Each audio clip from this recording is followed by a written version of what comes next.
This is the location where I'm going to install the singled-in stereo. You can see how the air conditioning vents and controls are just below it. That's why I want to get it in there and then get the screen raised up. This one I'm going to have to remove. Okay, first thing to do to get this out is pop this. It has a little button in the corner. The face pops off. And then this little bezel, there's a little bezel that's around this, and it comes off like this, where you basically lift it up and out. One more little clip. You can see there's little clips in here like that clip on that. Now the next part is, this is a JVC. There are special keys that you insert in here and in here to get this out. This stereo came with this little setup right here that has the remote control in it, but it also came with these two little keys right here. You can see what these look like. And these insert into each side, and they allow you to get the, actually I think I got that in backwards. I'm going to put it in like this. You insert the key in like this. You insert this key in like this. What they do is they push those little clips back. This one isn't in all the way. You go in all the way, and then once you get it in all the way, you have to use this little part of it right here to catch it so that you can pull it out of there. I'm going to try to push this into the slot where it goes. And once they push those back, you can go like that. It unlatches it, and you can slide this out. And you see that it's connected and needs to be unplugged. So there's an antenna plug right here that just slips out. These plugs right here, you press down and just pull them out like that.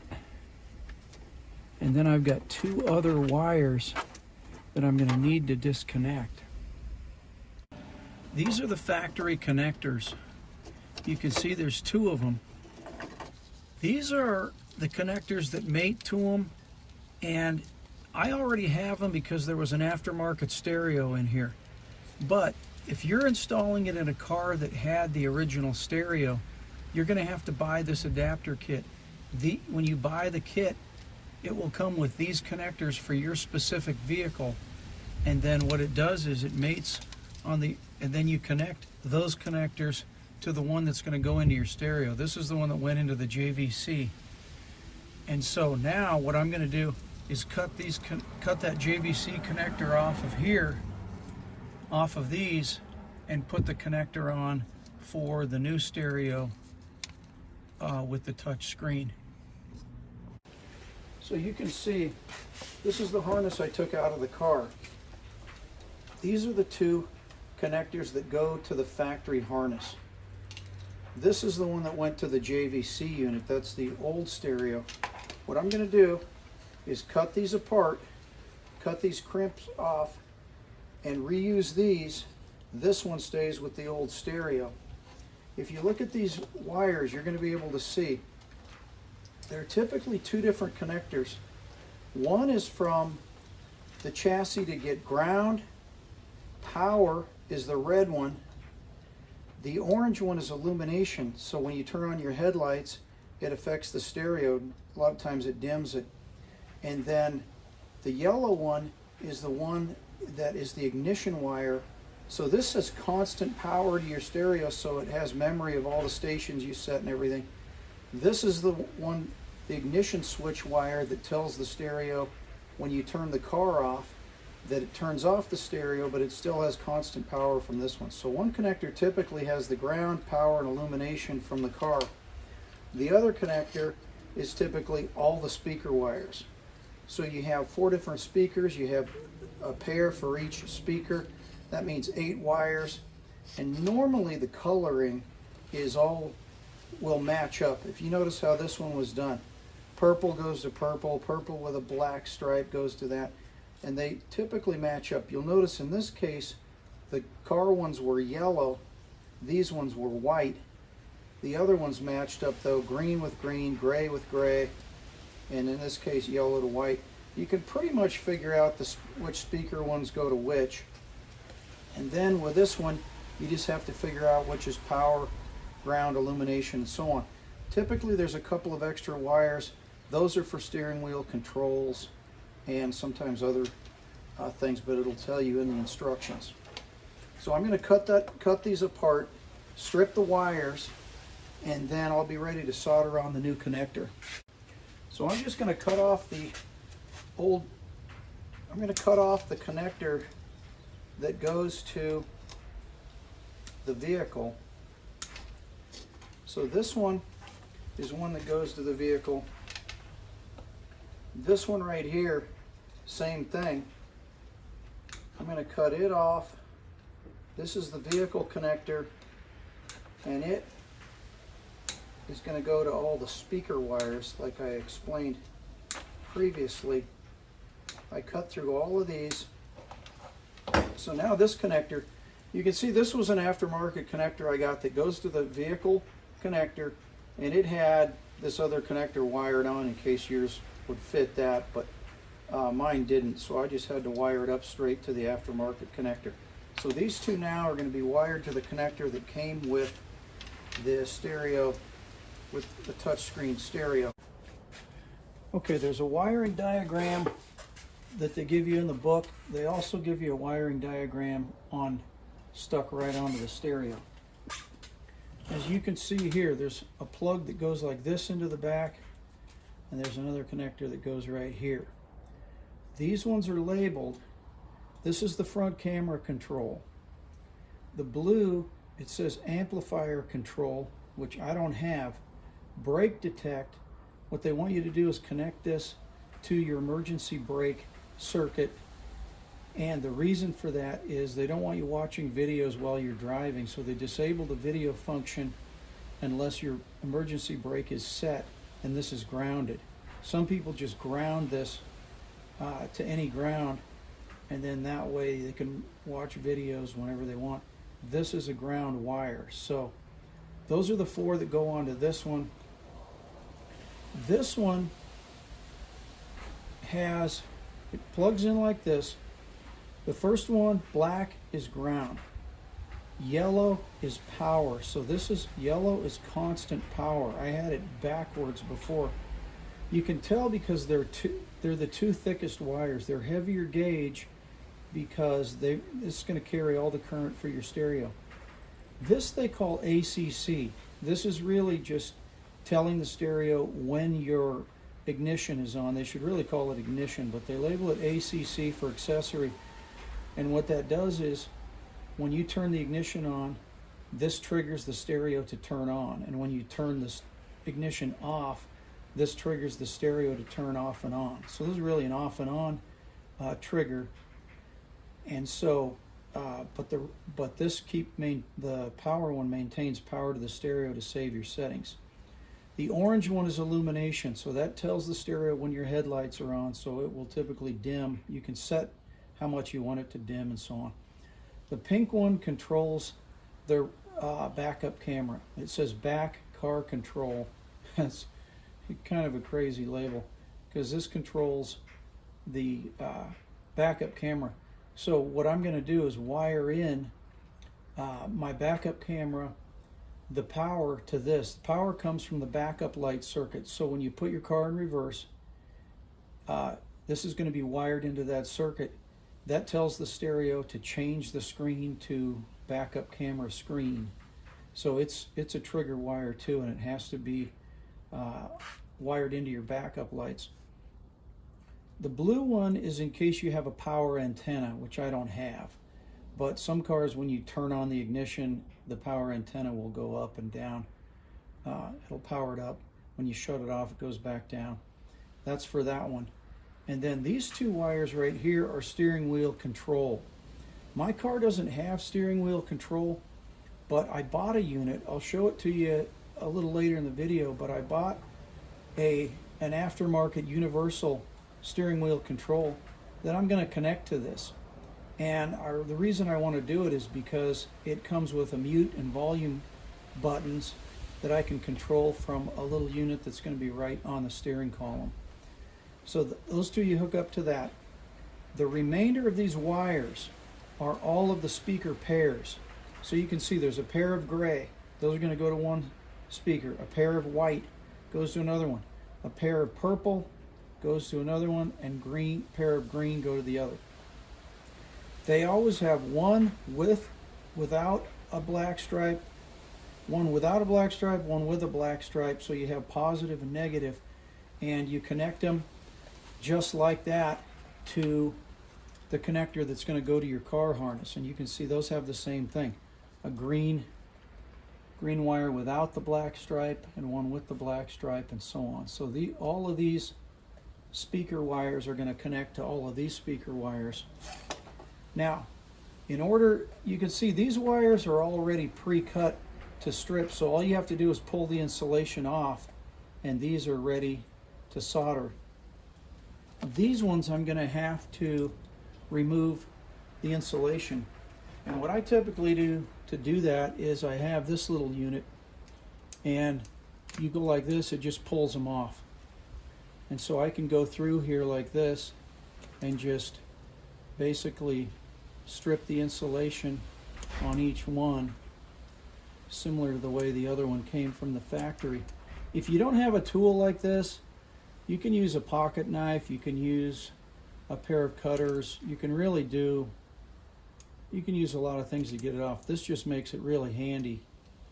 And so I'm going to have each of these stripped and ready to go, and then I'm going to show you how I'm going to twist the wires together, and then I'm going to solder them, and I'm also going to have shrink wrap. You can see I've got a package of shrink wrap, and put the shrink wrap over it, and then you just use a heat gun to shrink that over the soldered wires. So I'm going to do the same thing here. Just strip all of these, and then I'm ready to connect them. Pretty much they go, you can see from the way I showed this, pretty much they go color to color. So these guys go to those first four, these ones go to the speaker, and then I'm going to have other things to connect to those others. Okay, I'm going to show you how I solder these wires. First thing I do is I cut some shrink tubing and slip it onto the wire. My previous video, I didn't show this part, I just did it, and I had a lot of people ask, can you show how you did the soldering? So right now I'm doing the power wire. So you can see this is, bend these guys back so you can see it. So I just twist them together like that. And then what I'm going to do, kind of bend it up a little bit so it's up where I can get at it. And I'm going to move the heat shrink tubing pretty far away from the soldering iron. This soldering iron, I've got it preheated. So when I touch this, see how it melted right away? What you need to do is, they call it tinning. So you get a little bit of solder on the end of the soldering iron. The reason you do that is because when you touch it here, see how it's pushed on there? It increases the surface area and it heats up these wires. Then what you do is you let it heat up enough to where when see how I put the solder on there and it just wicks right into, it's just drawn toward the heat, it wicks right into there. When I let go, it's going to cool, and it's very well soldered. So I'm applying the heat in the center, and I'm actually putting the solder on out at the ends. That means the wire's hot enough, it'll melt the solder on each end. And you'll notice that the solder always wants to wick towards the heat, and so it will actually draw it into the wires, and it makes a really good solder joint.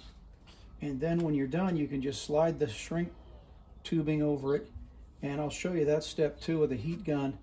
You put some heat on it, it shrinks around it, and it insulates it. So I'm going to go through and do this for each one of these. The next one's going to be the ground wire, and I won't show you every single one of these because it's going to take a little while, but I'm going to go through, solder all these together. I'll show you the shrink wrap step and then show you the harness when it's all ready to go. So I've got to do these power wires, I'm going to do all the speaker wires, and then I've got to do some that go on to here for brake detect and so on. Okay, you can see that I've got all of the wires soldered, and so now I'll accept the antenna wire, which I'm not using, and I'm going to slide up, take all of these shrink wrap, I'm just going to slide them right over and center them on each of these. Same with these right here, and then I'm going to take the heat gun to them. Okay, now I'm going to heat the shrink wrap. Once I turn on this gun, you're not going to be able to hear me, but you can see it shrink all around each of these joints.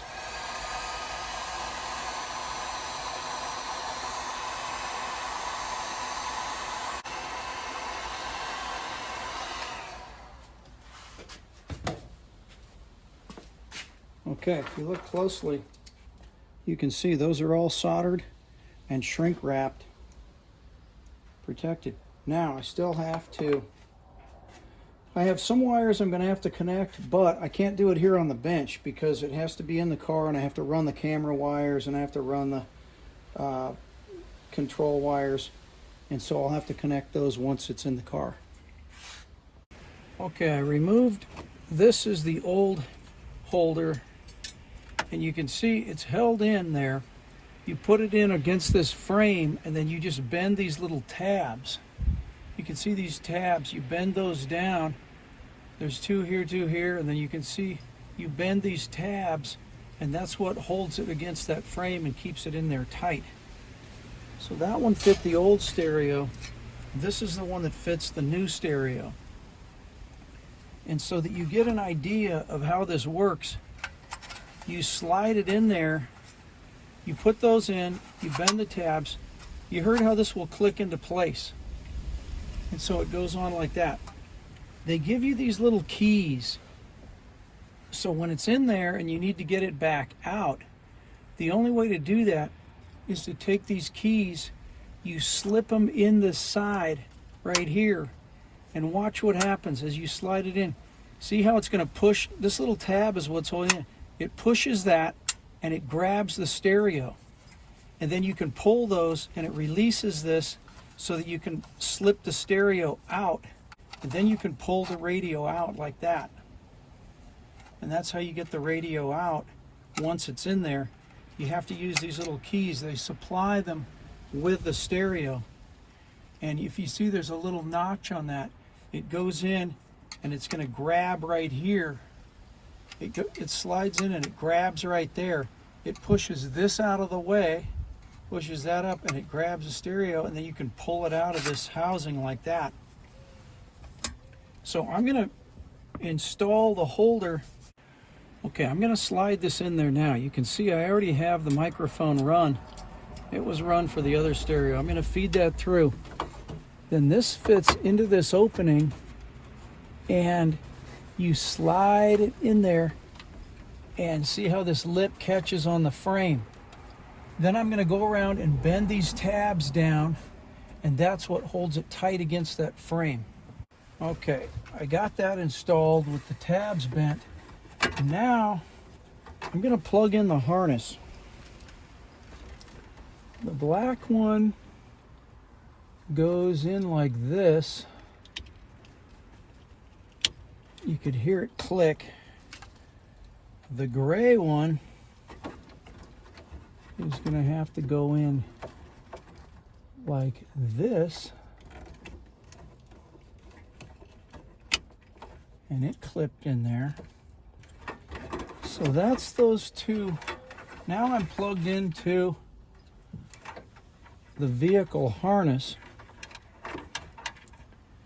And this is the microphone. That plugs in here.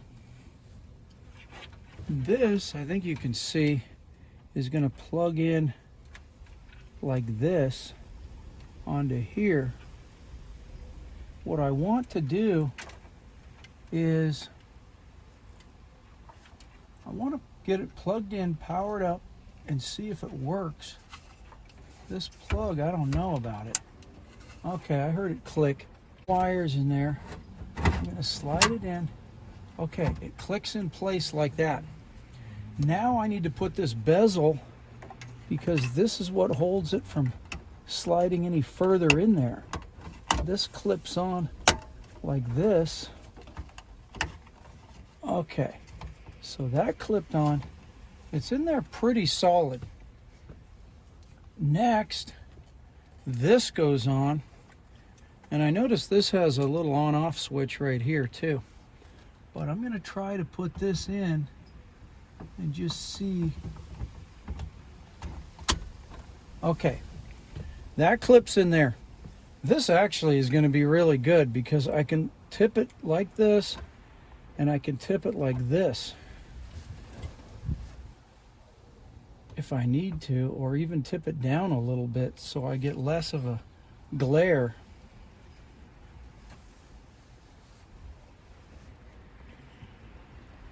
Okay, I have the stereo installed.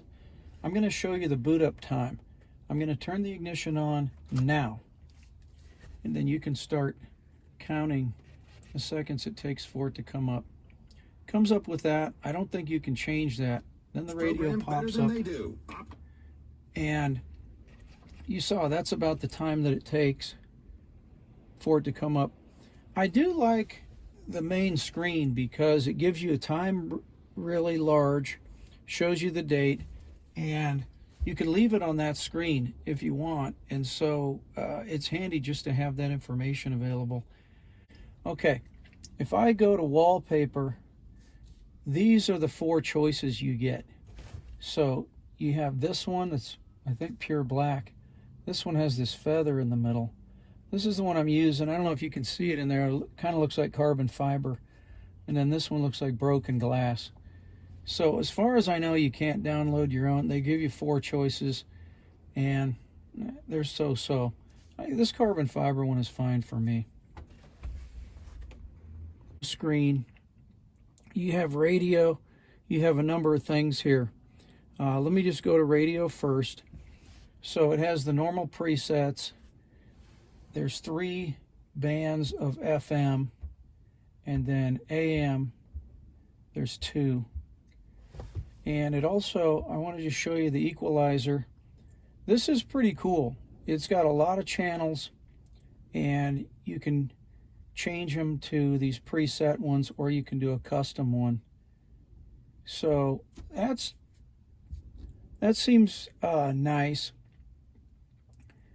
And then here's the back button. So the radio seems like kind of the standard thing. It works really well. I can't remember what this is. Oh, this is if you want to just punch in the numbers of the station. Okay, so that's the radio. I want to show you sort of how quick it is. It seems to work pretty fast. I installed a forward camera, and that's what the forward camera looks like. I want to say there's a couple of really nice features about this. If you go to this and to setup, you can see,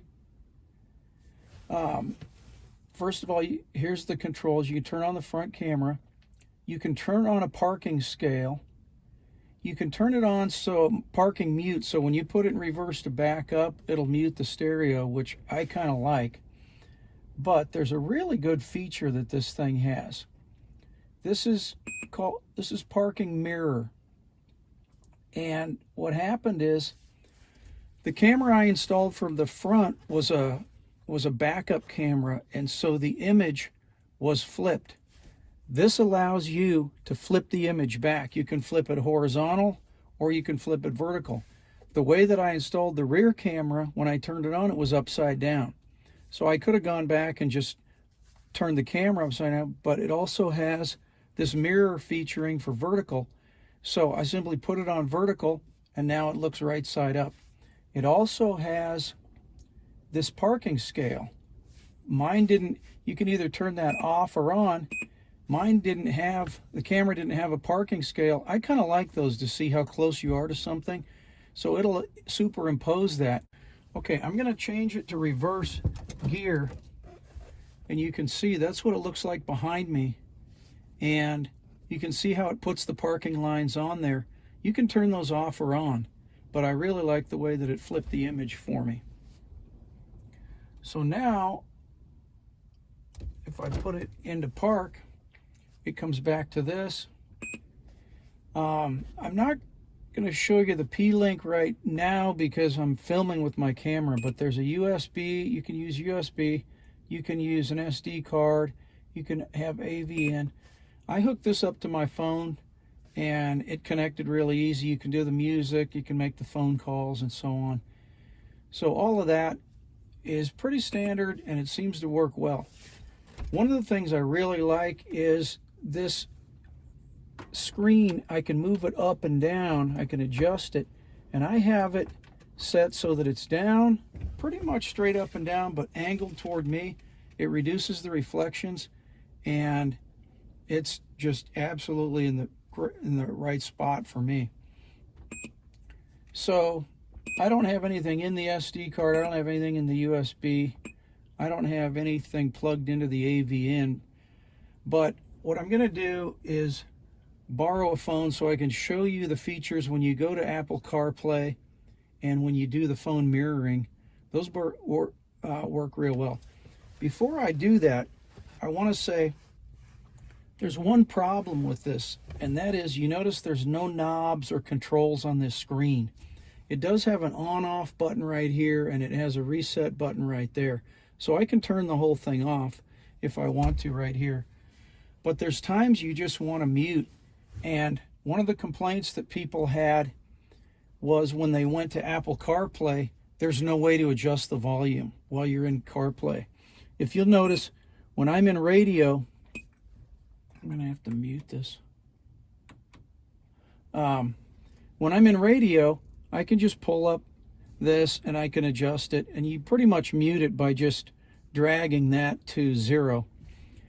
But that's not available when you're in Apple CarPlay. But it does have, one of the things I noticed is it does have this steering wheel. And so what I did is I used this menu and I'm going to move the camera so you can see this. I bought this little unit right here. It's only $12. It just has 2 leads and it connects up to the stereo. And what you do is you just program, you hold down one of the buttons on that and then you hold down whichever one you want to correspond to that button. So now I have a mute, I have volume up and down, and I have a previous and next that are all programmed on that. It makes it really nice. If I'm in Apple CarPlay and I need to mute, I can just push it right here on the steering wheel. And so my car didn't have steering wheel controls, but for $12 you can have them. If not, they have the remote control, and so you can mute with this. It has all the functions and you could just keep that handy while you're in Apple CarPlay. But it kind of bothered me that I didn't have a way to adjust the volume or to mute here on the screen, but with this steering wheel control, now I have a real easy way to do that. I wanted to just go through the menus. So this is the setup menu. You can see there's the system set up and you can do a bunch of things with cameras and so forth.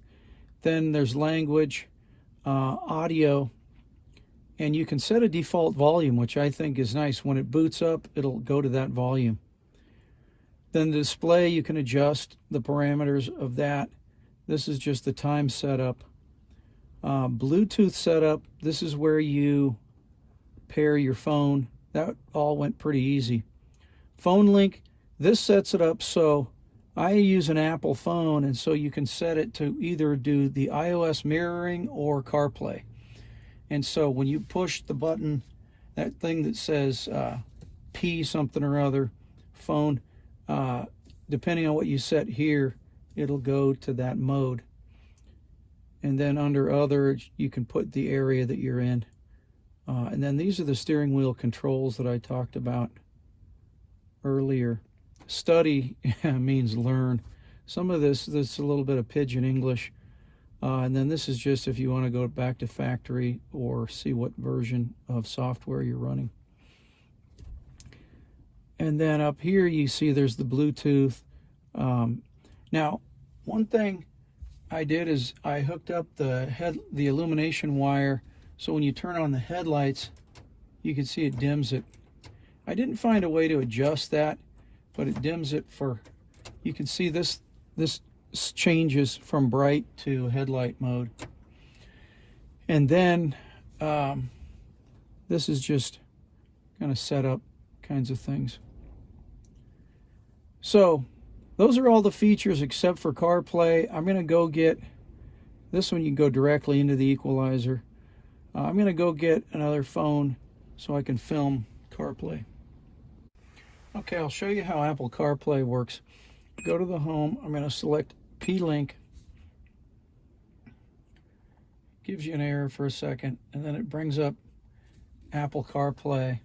I imagine Android Auto would work similar, but it gives you the applications that you have loaded, and it works just like you expect. Phone messages, you see your music, and go through things.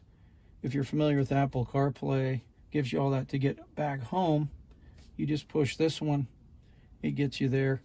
And so what I was going to do is I'm going to change it now so that you can see the phone link. So that's Apple CarPlay. Next I'll show the phone link. Okay, this is the phone mirroring function. You can see whatever's on your screen comes up. It's a one-way thing, so you can't control the phone from that screen, but anything that comes up on here, for example, let me show you. Go to Photos. If I select a photo, see how it automatically goes to wide? And then, so you can see it puts that photo up there. I haven't tried it. You could probably play videos and things like that. But if I go to this, watch when I turn the phone sideways, it goes sideways. And so the phone mirroring, I really like. It seems to work really well. When you're in mirror mode, the way you get back, you push this, and then this will take you back to home screen. One of the questions I had about this stereo is how big is the screen exactly? And so if you measure the diagonal, it's pretty much 9 inches of active area. And then if you measure from the corner edge to the other, it's more like 10.5 inches of total distance. So when they say 9-inch touchscreen, they mean the active area that actually displays.